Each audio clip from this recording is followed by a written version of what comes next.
Good day guys! Punta muna tayo sa Ramen Nori Cavite City Branch. Bali, soft opening ngayon.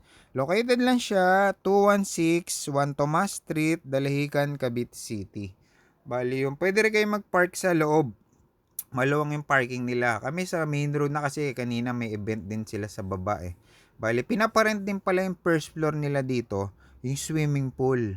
Ayan yung swimming pool nila. Ang ganda ng pool nila dito, maluwang. Bago yung second floor, pwede sa event na kasal, pwede sa binyag.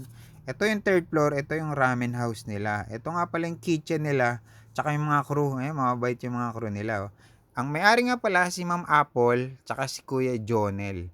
Mababait itong mag-asawa na to eh. Bali, syempre, ang order namin, ramen nori, bago tantan, tsaka yung sa akin, yung overload na ramen.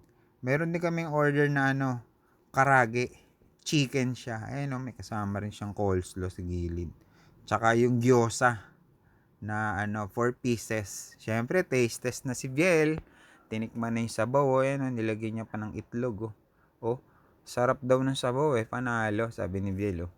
Ayan nagustuhan niya, favorite niya yung ramen babalik ulit kami dito. Syempre, taste test din ng miss ko. Ayan nagustuhan niya rin yung sabaw talaga, pati yung pinaka ramen niya. Ayan syempre, taste test na tayo, first bite. Syempre, thank you Lord, blessing niya palagi goods na goods. Syempre, yung gyoza tinikman ko. Hindi kasi ako marunong mag-chopstick Ayan, nung init pa napasok. Kasi syempre masarap yan yung bagong luto talaga. Pati yung loob. Ayan yung karage, chicken karage.